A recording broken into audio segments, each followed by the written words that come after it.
Yeah,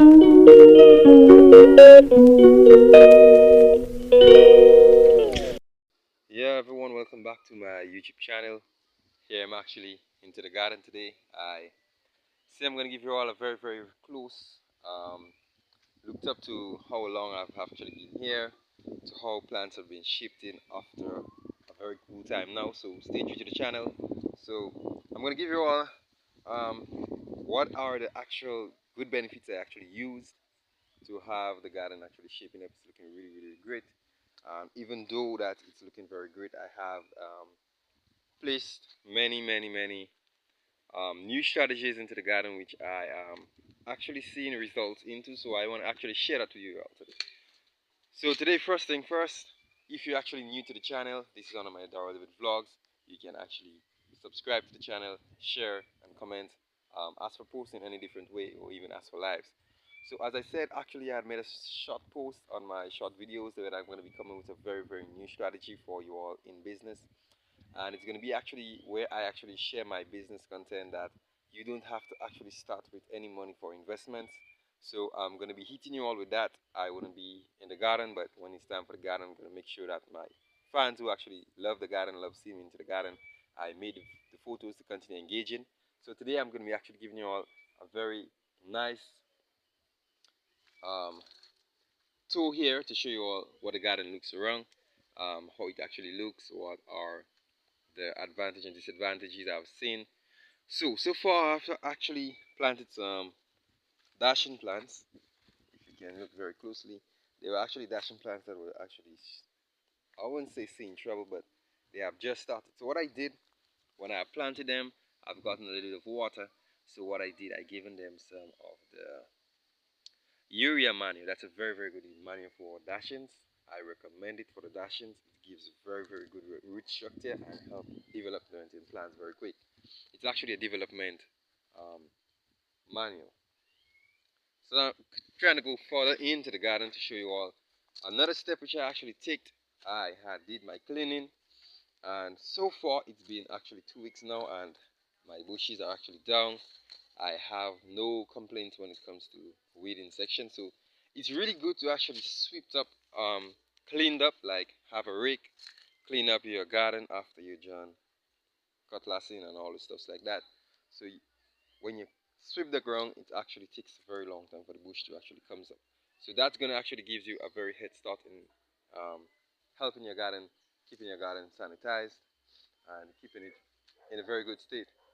So far as we continue going around the garden, um, I have newly planted trees which is actually in great shape, which gonna be throwing soon.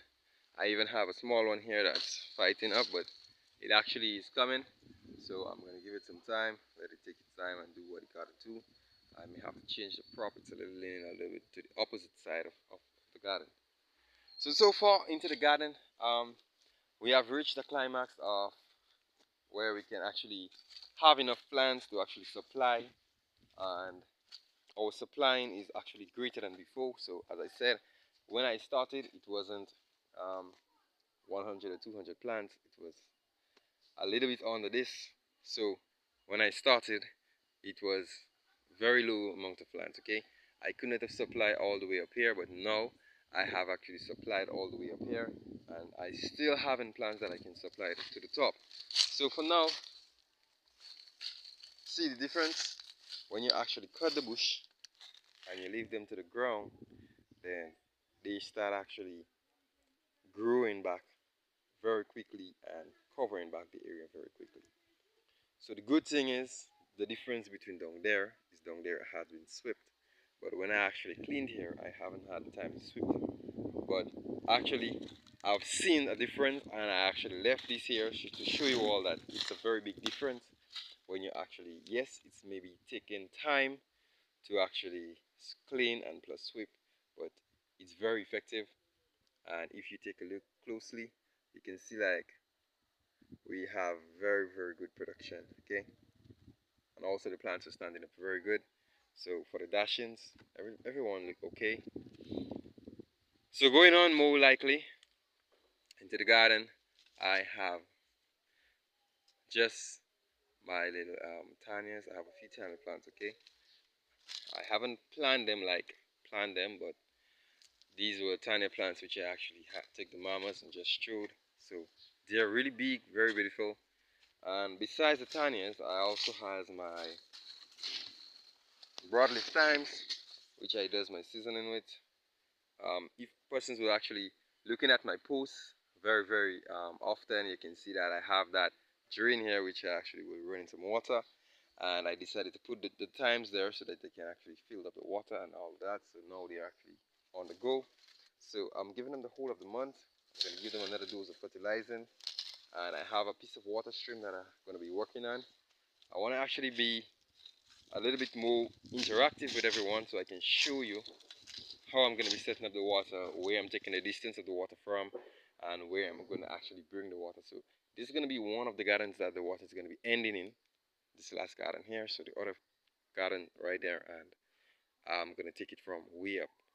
So I can actually feed any other areas back to my home if possible that I want to do that, okay?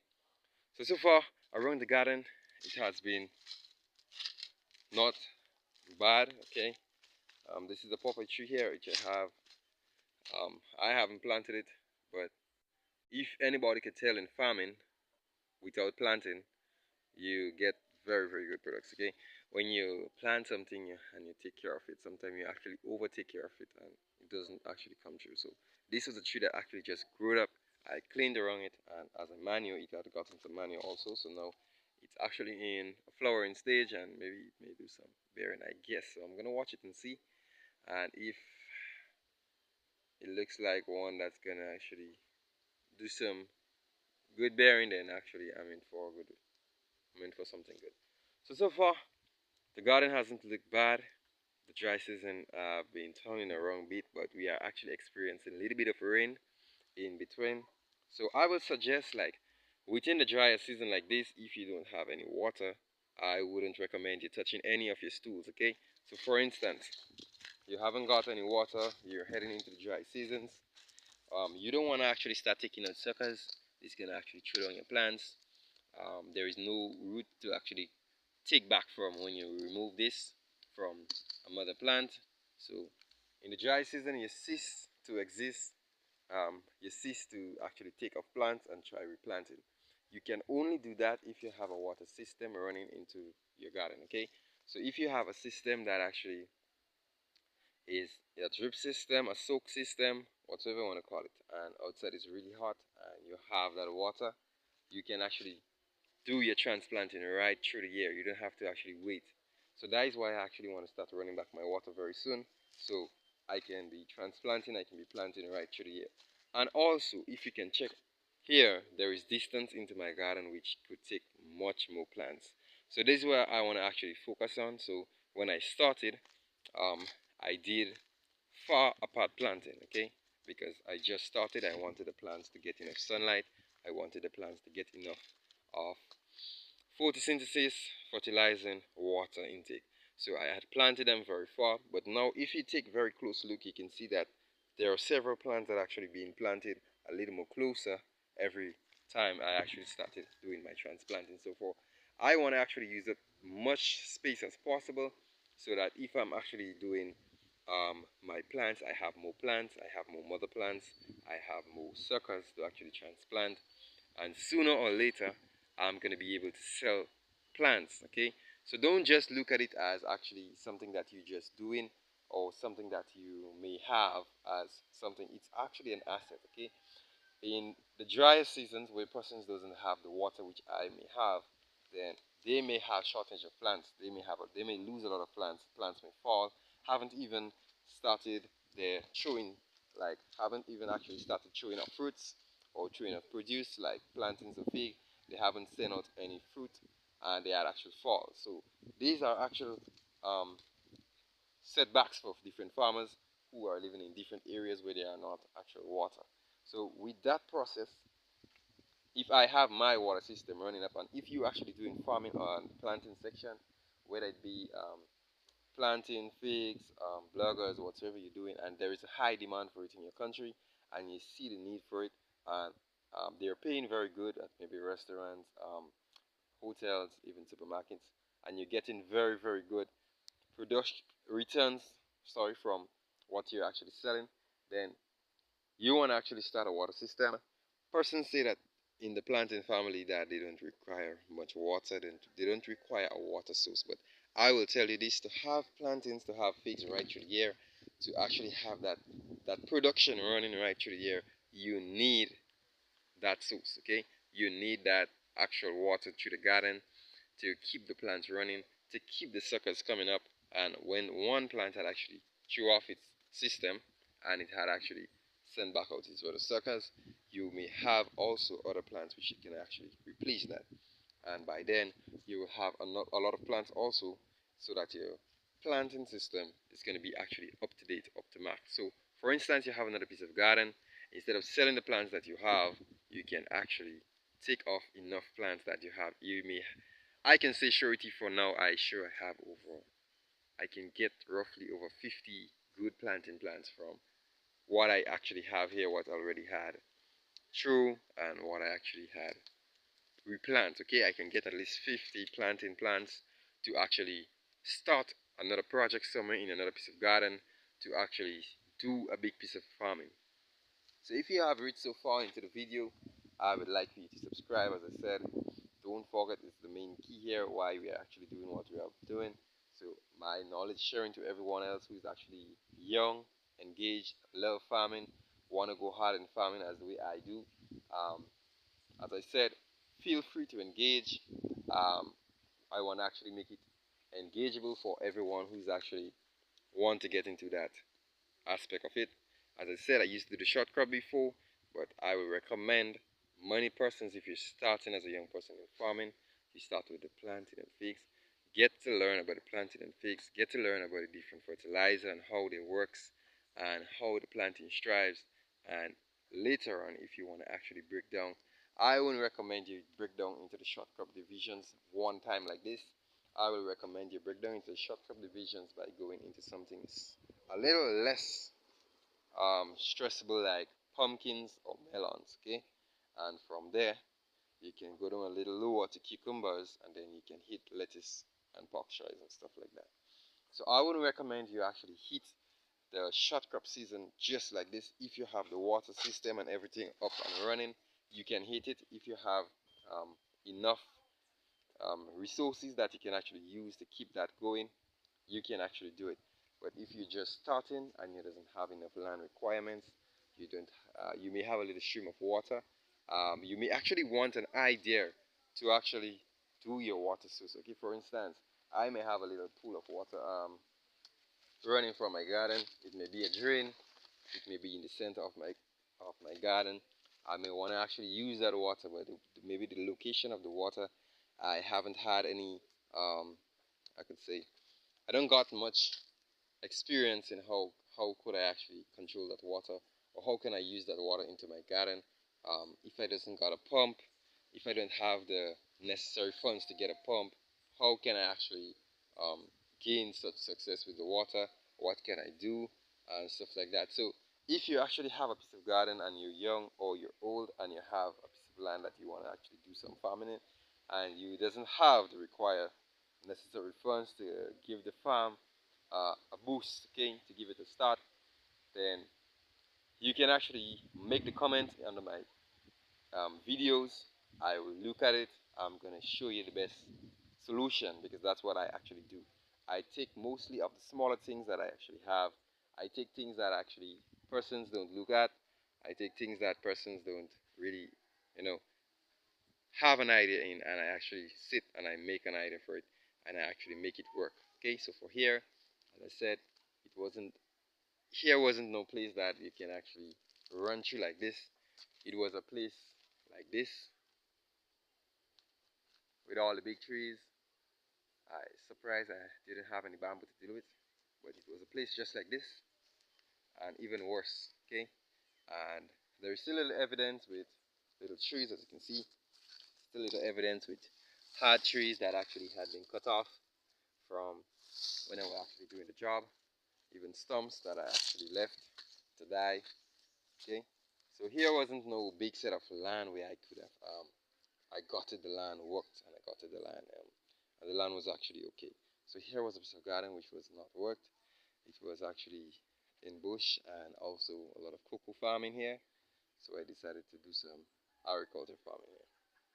So if you actually like the post, if you like the videos, if you like the contents I'm actually pushing on Facebook, on YouTube, you can follow me on YouTube. You can subscribe. You can follow on Facebook. You can meet me on TikTok. I even got my website where I actually sell my products on Amazon. So you can actually check that out under my description in my YouTube videos. You can actually check them out also on my Facebook page. You're gonna get Darrell David. You can check it out. DARREL DAVID. You can check out my Facebook. You're gonna see my posts. You can even check on my pages on Facebook. I got my Amazon online purchase page, and I even got my learning hall page, get the taste page for my seasonings. So there's a lot of things that you can actually follow me from, LinkedIn, um, MeWe, a lot of different platforms that I'm actually using to actually get out there. So if you actually a follower, you may not be into the farming alone, as I said, but you're going to be into the online part of job. Okay, I don't want to only do one stuff. Never put your eggs in one basket. I always say that in most of my videos, that you actually try to mix up your investments. Okay, don't try to invest only in one thing. But as I said, now I'm doing the investment into the online. I have these here for my backups. Okay, so my farming itself going to come as my backup, and I'm going to use that for in case I may have to make my little runs. Okay, for instance, I may have little things I want to do. I may want to make a little run, do a little birthday party, um, get something to eat, get something to drink, make a little lime. These are the money I'm going to be using for this. Okay, so this is my backup. Still, I'm going to be saving out of it, but these are money I'm going to be using at first hand.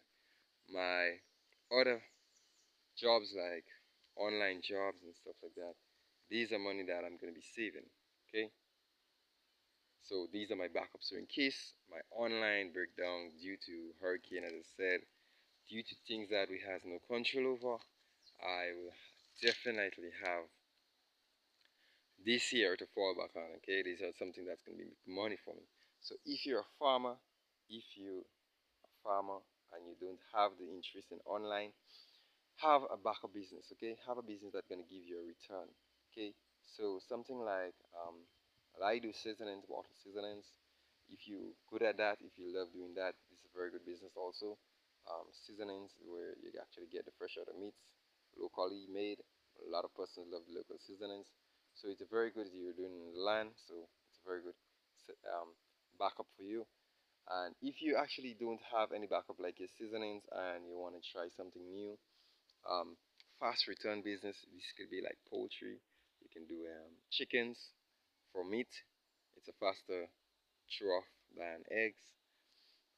If you want to do things like livestock, it's more a long-term farming, so it's going to take you a while to actually have a running revenue.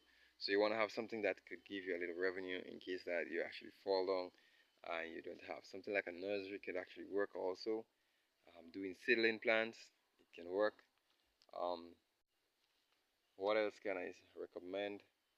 Things that you can actually make money from right now. So if you has a very good idea and you want to hit it, you want to go hard with your farming, um, you want to make it different, you want to come out different, you have a vibe for it, you've been motivated by most of my posts, I will say if you want to start a channel also, let me be the first person that you actually share that link to so that I can subscribe to your channel and I can actually watch your content and I can actually big you up and comment on different strategy of how you use, because by the ending of the day we all actually need each other to actually get a better foundation. Okay, so your ideas may be profitable in my farm, and as I'm sharing my ideas it may be more profitable in your farm. So as we continue going along, if you've been motivated by the videos, as I said, I will actually make more content and I will make it my best. As I said, I'm going to make it my best to actually, when I'm setting up the water system, I already have all the equipment there, so when I'm setting up the water system, I will run that system by you. I'm going to be doing a video, so I'm going to show you how I actually set up the water system, what I did for the river sake in case of over excess rainfall. When the river actually erodes, how I actually use, what strategy I do, why did I do the way I did it, so that it is actually effective. Okay, and as I coming down, what I did, and when it reached to the garden, what type of line do I break it down to, um, how do I control the excessive water, and all of that. Okay, so I'm going to be making sure that I do that for you all. And for those who actually is looking at my channel from time to time and you're looking to invest into a business, you don't have to be farming. You can comment, you can ask for different business ideas. I do a lot of research, so you can actually ask me for different business ideas that you may want to actually start doing, but you may not have the passion, or you may not have the mindset to actually pick a business, but you want to have a business in the field of maybe online, something light that you can do. You may be having a job for yourself, but you want to have a side business you can actually do that is not going to affect your job. So you can actually post that things into the comments, and I'm going to do my research. I'm going to make it available for you all. And one more strategy I'm going to say before I actually leave here is, during the dry season, I actually spoke about cleaning of the planting, but during the dry season you don't want to touch that much. Okay, that's where actually the water is stored to keep the plant healthy. Okay, so if you take a very close look, you could see, if you take a very close look here, you can see there is droplets of water. So, and these droplets of water is actually coming out from one of the leaf. Okay, so the leaf had started right here, and this is coming out through the leaf. So you don't want to actually do any touching. Okay, this is a little insect also. Um, these may actually come through and destroy your fruit. You don't want that. Okay, so it's the first time I'm seeing the type of insect, but I'm gonna monitor it. Okay, so you don't want to actually remove these. As I said, this is where the water is being stored, and if you, the more you expose it into the dry season, the more the sun hits it and it comes back like this. And if you continue removing, then you're not going to have a healthy plant, you're not going to have a healthy production. Okay, so you leave it as it is. If you can just cut off just from here, but you don't strip it down. Okay, you just brush out right around, you don't strip it down. Yes, in the dry season, most of these little insects actually go leaves into the leaf sheet, which can cause harm. As you can see, there's a lot of ants inside of this one. So during the dry season and the heat, the insects go through the leaf sheets to actually get cover. Okay, so that's why I recommend, if you have a lot of water, okay, if you have a water system and you're running that water system, you can actually remove the leaf sheets and get rid of all the different negativities like borers, all different insects and stuff like that. So it's really good to have a water system into your planting field. So I'm gonna leave you all right now because I have other things that I'm gonna be posting today. So I want to actually make sure that all the farmers who have been visiting my channel time after time, all the viewers, all the fans from wherever in the world that you're actually seeing the produce I'm doing and you're actually proud of it and you're supportive, I want to say very much thank you for all what you actually been supporting through. And as you continue engaging yourself into my YouTube channel and engaging yourself into my comment section, we can have really good time together. So I can do lives where I can actually tag your guys in. You can ask questions based on the farm, and I can actually provide you with the suitable answer, the most effective answer that's going to be profitable for each and every person. Okay, so as I said, you don't have to be a farmer, but you may be a little kitchen gardener. I actually used to do the short crops, so I have a lot of knowledge into the short crops. I'm just not doing it right now, but I have a lot of knowledge into the short crops like lettuce, cabbages, tomatoes, and pak choys and other things like season and peppers. So if you see me doing these for now and you think that I haven't had any knowledge in the short crops, I were actually in the short crops already, so I just branch over to these here because they are less time consuming for me and I have more on my hand to actually do, so I need my time. So if you actually find it very nice and you want to engage, you can just comment. We can do live. As I said, you can ask questions and I can give the answers. Okay. So far, this is how the garden looks. Give you all a last little look around so that you can see the production. These were the trees I had in certain videos. They were really, really short. Now I can see speed, okay? I can see growth. And I haven't given them any fertilizing as yet. So even those trees, all these are little trees which I actually had there and they're moving up. Even the dashings, these were dashings that actually were struggling, and we have gotten a little bit of water, and since after we have gotten the water, I have seen big change, and now I'm giving them some time to actually take up all the water that's under the ground and then focus on taking on some sunlight to develop, and then by that time I'm gonna have the water system back up. So that's how the garden looks. Stay the same way even in the dry season. Still looks very great. So see you all in the next video, and as I said, don't forget, don't even feel afraid. You can comment and I'm gonna actually answer. So see you all into the next video, and I'll be posting.